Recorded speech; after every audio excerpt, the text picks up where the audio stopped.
அஸ்ஸலாமு அலைக்கும். என்னங்க எடுத்ததுமே துணிமணிலாம் எடுத்து வச்சிட்ருக்கேன்னு பார்க்குறீங்களா? ஆமாம், அம்மா ஊருக்கு போய் ரொம்ப நாள் ஆகுது. ஸோ துணிமணிலாம் பொட்டி கட்டிகிட்டு இருக்கேன். இந்த வீடியோலையுமே அம்மா ஊருக்கு போகிறது, அங்கே போய் ஒரு சின்ன ஃபெஸ்டிவல் இருந்தது, அதுக்கும் பிள்ளைங்களை கூட்டிகிட்டு போயிருந்தோம். அது எல்லாத்தையும் தான் வீடியோவில் காட்டியிருப்பேன். வீடியோ பாட்டுக்கும் ஓடட்டும், நாம் எப்பயும் போல் பேசலாம். கல்யாணமாகி எத்தனை வருஷமாக இருந்தாலும் சரி, ஒவ்வொரு வாட்டி அம்மா ஊருக்கு போகலையும் ஒரு பெரிய எக்ஸைட்மெண்ட்டோடு தான் போகமா இருக்கும். அம்மா வீட்டுக்கு போகிறதுனாலே யாருக்கு தான் பிடிக்காது சொல்லுங்கள்? அம்மா வீட்டுக்கு போகிறோம் அப்படின்னு முடிவாயிட்டாலே போதும், நம்ம ஹஸ்பண்ட்லேருந்து நம்ம இன்லாஸ் எல்லாருமே என்ன நினைப்பாங்க? ஓகே, ஜாலியாக கிளம்பிட்டா அம்மா வீட்டுக்கு அப்படின்னு தான் நினைப்பாங்க. நமக்குமே ஜாலி தான். ஆனால் வெறும் ஜாலி மட்டும்தான் அப்படின்னா கண்டிப்பாக கிடையாது. அதில் எவ்வளோ பொறுப்புகள் இருக்கும், அதையும் தாண்டி எவ்வளோ வேலைகள் செய்யணும், எவ்வளோ டிப்ரெஷன் இருக்கும். இது எல்லாத்தையும் தான் இந்த வீடியோவில் புட்டு வைக்க போகிறேன். கண்டிப்பாக நிறைய பெண்களும் இதை உணர்ந்திருப்பீங்க. கண்டிப்பாக நான் வீடியோ முடிக்கல, அட ஆமாங்க நானும் இப்படி தான் அப்படின்னு சொல்லி ஆட்டோமேட்டிக்காக உங்கள் கை கமெண்ட்டுக்கு போகும். ஃபஸ்ட்டு விஷயம் என்ன அப்படின்னா, அம்மா வீட்டுக்கு போகிறதுக்கான டைம் நமக்கு வந்துருச்சு, இல்லை அங்கே ஒரு ஃபங்க்ஷனுக்கு நம்ம போக வேண்டியதாக இருக்குது அப்படின்னா ஒரு வாரத்துக்கு முன்னாடி இருந்தே நம்ம ஹஸ்பண்ட் கிட்ட, நம்ம இன்லாஸ் கிட்ட எல்லாம் பெர்மிஷன் வாங்கணும். ஆமாங்க, பெர்மிஷன் வாங்கணும். எங்கள் டேட் கிட்ட வந்துருச்சு, நான் கிளம்பட்டுமா, நீங்கள் என்ன சொல்கிறீங்க, எப்போ கொண்டு போய் விடுறீங்க அப்படின்னு சொல்லி ஆரம்பிச்சோன்னா போதும், உடனே பதில் சொல்லுவாங்களா? சொல்கிறேன், இன்னைக்கு சொல்கிறேன், நாளைக்கு சொல்கிறேன், நாளான்னைக்கு சொல்கிறேன், அன்றைக்கி என்னால் விட முடியுமான்னு தெரியல, இந்த ஃபங்க்ஷனுக்கு நீ அவசியம் போயே ஆகணுமா, சின்ன ஃபங்க்ஷன் தானே விடு, அடுத்த வருஷம் பார்த்துக்கலாம் இப்படின்னு நிறைய பேசி நம்மளும் நிறைய சொல்லி ப்ளீஸுங்க போகிறேங்க அதெல்லாம் சொல்லி ஒரு வழியாக ஓகே போயிட்டு வா அப்படின்னு சொல்லிடுவாங்க. ஐ ஜாலி அப்படின்னு ஆயிடும் நமக்கும். ஆனால் அங்கே போய் நமக்கு சந்தோஷமாக இருக்கும்னு தெரியும். அதை அனுபவிக்கிறதுக்கு இங்கே என்னென்னலாம் வேலை செஞ்சு வச்சுட்டு போகணும், என்னென்னலாம் ப்ரிப்பேர் பண்ணி வச்சுட்டு போகணும் அப்படிங்கிறது தான் நம்ம மண்டைக்குள்ளே ஓடிட்டுருக்கோம். போகலான்னு முடிவு பண்ணிட்டா உடனே காரில் ஏறி போய் அம்மா வீட்டு டோயின்னு இறங்க முடியுமா? கிடையவே கிடையாது. அதுக்கு என்னென்ன விஷயம் பண்ணணும்னு சொல்கிறேன் கேளுங்க. இருங்க, முக்கியமாக ஒரு விஷயம், நான் இந்த வீடியோவில் சொல்கிற எல்லாமே எல்லா பெண்களுக்கும் ஒத்து வருமா அப்படின்னா கண்டிப்பாக கிடையாது. ஏன்னா ஒவ்வொருத்தவங்க ஒவ்வொரு மாதிரி தான். பட் என்னோட சப்ஸ்கிரைபர்ஸ் நிறைய பேர் கமெண்ட் பண்ணுறத வச்சு பார்த்தா என்னோட லைஃப் ஸ்டைல் நிறைய பெண்களுக்கு பொருந்துதுன்னு நான் நினைக்கிறேன். ஸோ அவங்களுக்கு இது ரிலேட் ஆகியிருக்கும். ரிலேட்டாக இல்லாதவங்க தாராளமாக ஸ்கிப் பண்ணிவிட்டு போயிடலாம்.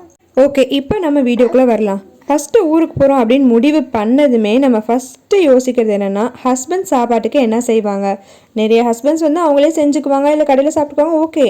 ஆனால் செஞ்சுக்க டைம் இல்லாதவங்க, இல்லை வெளியில் சாப்பிட்டா சேராதவங்க, அந்த மாதிரி ஹஸ்பண்ட்கெலாம் கண்டிப்பாக நம்ம ஏதாவது ப்ரிப்பேர் பண்ணி வச்சுட்டு தான் போகிற மாதிரி இருக்கும். சரி, தோசை மாவு ஆட்டி வச்சுட்டோம் அப்படின்னா அவங்க தோசை ஊற்றிக்குவாங்க, டிஃபன் வேலை பிரச்சனை கிடையாது அப்படின்னு நினைப்போம். இந்த தக்காளி தொக்கு, தொகையல் இந்த மாதிரி செஞ்சு வச்சிட்டோன்னா ஒரு 4 நாள் 5 நாள் ஓட்டிக்குவாங்க. புளிக்காய்ச்சல் கொஞ்சம் பண்ணி வச்சிட்டோன்னா சோறு மட்டும் அவங்க குக்கரில் வச்சு புளியை புளிசோறாக செஞ்சுக்குவாங்க. இப்படி அவங்களுக்கானதை யோசித்து செஞ்சு வச்சுருவோம்.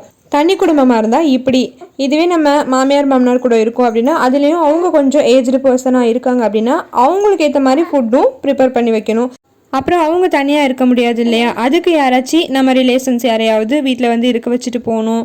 அந்த மாதிரி அதுக்குமே நிறைய ஆல்ட்ரேஷன்ஸ் பண்ண வேண்டியதாக இருக்கும். சரி, இதெல்லாம் ஒரு வழியாக பண்ணியாச்சா, அப்போ கிளம்பலாமா அப்படின்னா அதுக்கப்புறம் தான் பெரிய வேலையே இருக்குது, க்ளீனிங் அண்ட் பேக்கிங். சரி, பேக் பண்ணுறது ஊருக்கு போகிறதுனா எல்லாம் பண்ணி தான் ஆகணும். க்ளீனிங் எதுக்கு அப்படின்னா போட்டபடி நம்ம பாட்டுக்கு போக முடியுமா? ஏன்னா நம்ம எவ்வளோ க்ளீன் பண்ணி வச்சுட்டு போனாலுமே 1 வீக் கழிச்சு ரிட்டன் பார்த்தோம்னா அது கண்டிப்பாக க்ளீனாக இருக்காது. இதில் ஆல்ரெடி க்ளீன் பண்ணாமல் போனோன்னா யோசிச்சு பாருங்கள் வீடு என்ன நிலமையில் இருக்குன்னு சொல்லி. ஸோ க்ளீனிங் மடன்னு ஆரம்பிச்சிருவோம். அழுக்கு துணியெல்லாம் துவைக்கணும், துவைச்ச துணியெல்லாம் மடிக்கணும், மடித்த துணியெல்லாம் அயன் பண்ணி அவங்களுக்கு 4 நாளோ 5 நாளோ செட்டாக எடுத்து ரெடியாக வச்சுட்டு போகணும். இந்த மாதிரி எல்லாத்தையும் செட் பண்ணணும்.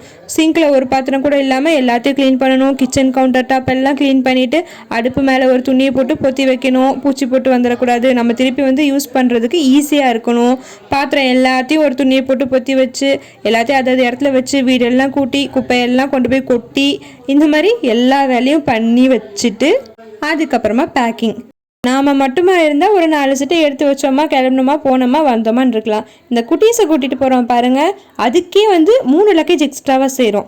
எப்படின்னா, ஒன்று அவங்க ட்ரெஸ் எல்லாம் எடுத்து வைக்கணும், இன்னொன்று அவங்களுக்கு போகிற அந்த பிரயாணத்தில் சாப்பிட்றதுக்குன்னு ஈட்டபிள்ஸ் எடுத்து வைக்கணும்.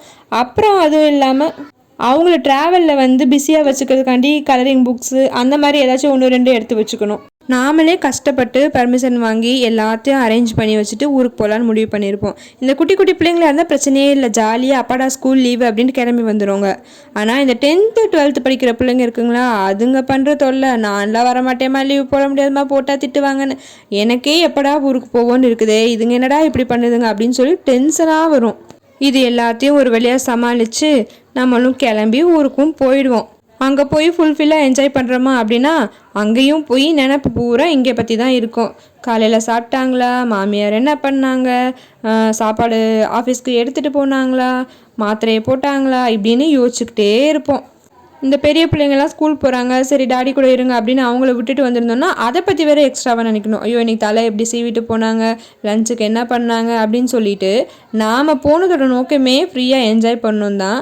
ஆனால் அதுக்கெலாம் சான்ஸே கிடையாது. இவங்கள பற்றியே தான் யோசிச்சுட்ருப்போம்.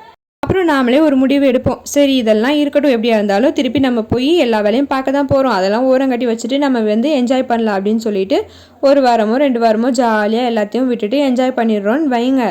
சரி ரிட்டன் ஊருக்கு வந்துட்டோமா, எல்லாம் முடிஞ்சிச்சா அப்படின்னா அதை விட ஒரு ப்ரெஷர் இருக்கும் பாருங்கள். ரிட்டன் வீட்டில் க்ளீனிங் பண்ணுறது, நம்ம கொண்டு வந்த லக்கேஜ் எல்லாம் திருப்பி அன்பேக் பண்ணி ஆர்கனைஸ் பண்ணி வைக்கிறது.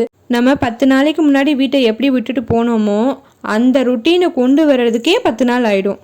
சே என்னடா வாழ்க்கை இது இப்படி போயிட்டுருக்கு அப்படின்னு நினச்சா ஒரு சிலர் நினைக்க செய்வீங்க. இந்த மாதிரி லைஃப் ஸ்டைலில் இல்லாதவங்க கண்டிப்பாக நினைப்பீங்க, என்ன இவங்க இப்படி இருக்கிறாங்க, அவங்க லைஃப்பை அவங்க என்ஜாய் பண்ண வேண்டியது தானே, எதுக்கு எடுத்தாலும் ஹஸ்பண்ட்டை இன்ஃபர்மேஷன் பண்ணணும், பர்மிஷன் கேட்கணும், இன்லாஸை பார்க்கணும், பிள்ளைங்கள பார்க்கணும்னு சொல்லிட்டு எந்த காலத்தில் இருக்கீங்க அப்படின்லாம் நினைக்கலாம். ஆனால் இது எல்லாமே நான் விரும்பி ஏற்றுக்கிட்டது தாங்க. என்ன மாதிரி இருக்க சில பெண்களும் விரும்பி ஏற்றுக்கிட்டது தான். இவ்வளோ நேரம் இவ்வளோ சலிப்பாக பேசினேனே, ஆனால் நானே 1 வாரத்துக்கு மேலே அம்மா வீட்டில் இருக்கணும்னா யோசிக்க தான் செய்வேன். ஏன்னா எனக்கு அங்கே அதுக்கு மேலே டைம் ஸ்பெண்ட் பண்ண முடியாது. எப்படா என் ரொட்டீன் வரும்னு இருக்கும். 4 நாள் வேணால் போய் படுத்து எந்திரிக்கலாங்க. 5ஆவது நாளே ஒரு மாதிரி டென்ஷனாக இருக்கும். ஏன் நமக்கு நாளே போக மாட்டேங்குதே, பொழுதே போக மாட்டேங்குதே. ஏன்னா இங்கே இருக்கிற வேலை நமக்கு அங்கே இருக்காது, அம்மா பார்த்துக்குவாங்களா இருக்கும். அப்போ நம்மளோட வீடு நம்மளோட ரொட்டீன்கிறத நம்ம மிஸ் பண்ண ஆரம்பிச்சிருவோம். எப்படா வீட்டுக்கு போவோம், நம்ம ரொட்டீன் எப்போ வரும், அது என்னமோ ஒன்று நம்ம பெட்டில் போய் படுத்தாதான் நமக்கு தூக்கம் வந்த மாதிரி இருக்கும். என்ன மாதிரியே யாரெல்லாம் இருப்பீங்கன்னு கமெண்ட் பண்ணுங்கள். உங்கள் ஃப்ரெண்ட்ஸ் அண்ட் சிஸ்டருக்கு இந்த வீடியோவை ஷேர் பண்ணுங்கள். இன்னொரு பயனுள்ள வீடியோவுடன் காரிகை மேதினியில் சந்திக்கலாம்.